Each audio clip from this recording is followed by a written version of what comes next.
Hello बच्चों, चलिए प्रश्न को पढ़ते हैं और समझते हैं।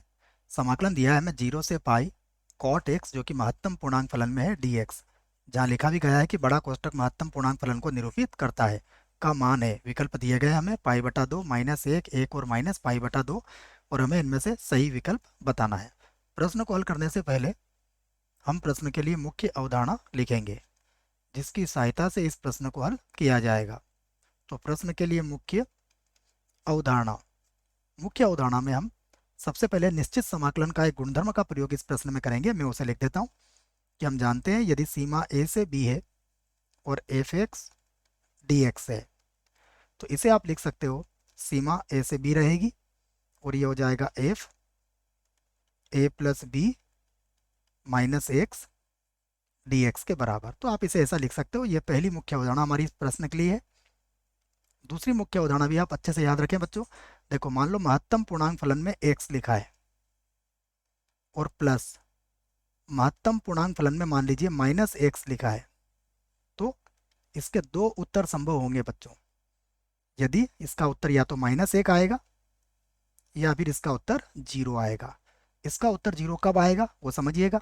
यदि x पूर्णांक होगा बच्चों, x जो है वह पूर्णांक है, तो इसका उत्तर 0 ही आएगा, क्योंकि यहाँ भी पूर्णांक होगा, यहाँ भी पूर्णांक होगा, और उत्तर हमारा 0 आएगा, घट जाएगा तो।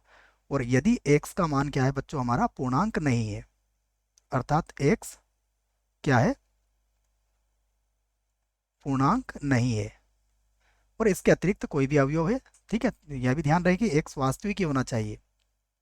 x वास्तविक की हम बात कर रहे हैं, तो एक वास्तविक हो परंतु x क्या हो, पूर्णांक नहीं हो, तो तब उस स्थिति में क्या होता है, इसका उत्तर -1 आता है ना। कोई भी मान रख के देख सकते हैं, जैसे आपने 0.5 रखा बच्चों। देखो 0.5 अगर यहाँ रखते हो आप, ये पूर्णांक नहीं है। 0.5 प्लस यहाँ रख लीजिए आप 0.5। ठीक है, तो देखिए आप 0.5 जो होगा वो 0 और 1 के मध्य आएगा, तो इसका उत्तर तो 0 आएगा। और ये -1 और 0 के मध्य आएगा, तो इसका उत्तर -1 आएगा। तो आप कोई भी अगर अपूर्णांक रखते हैं तो हर बार आपको -1 ही मिलेगा, और अगर पूर्णांक रखते हैं तो 0 मिलेगा। तो इस बात को भी आप अच्छे से समझ लें, इसका उपयोग भी हम यहाँ पर करेंगे। ठीक है, तो अब हम चलते हैं प्रश्न की ओर। प्रश्न हमारे पास क्या है, तो जो भी प्रश्न है मैं उसको आई के बराबर मान लेता हूँ। ठीक है, तो माना हमारा जो प्रश्न है वो किसके बराबर है, आई के बराबर है। तो आई बराबर हो गया 0 से पाई, उसके बाद है महत्तम पूर्णांक फलन में कॉट एक्स डी एक्स।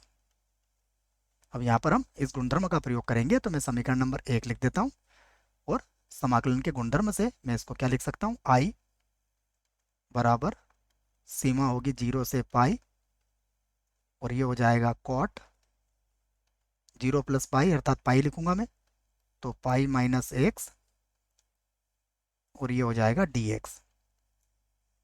इसको आगे हल करते हैं, तो आई बराबर ये होगा 0 से पाई कॉट पाई माइनस एक्स, ये माइनस का कॉट एक्स हो जाएगा, तो माइनस का कॉट एक्स, और यहाँ जाएगा डी एक्स।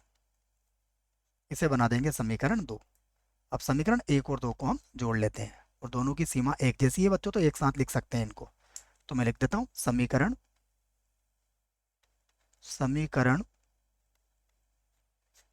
1 तथा 2 को जोड़ने पर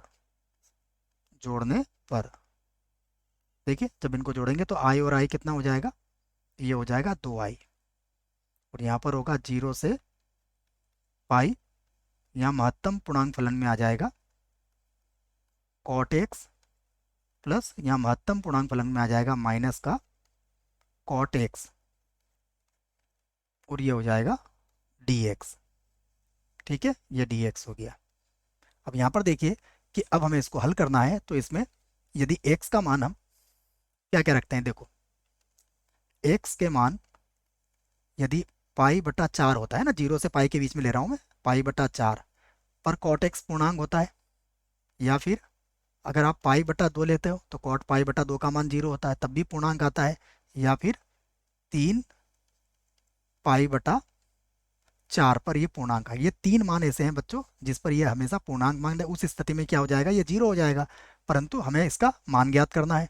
इसलिए तीनों स्थितियों को हम क्या करेंगे, अमान्य कर देंगे। अगर इन तीनों स्थितियों को छोड़ दिया जाए थोड़ी देर के लिए तो लगभग हम इसका उत्तर दे सकते हैं।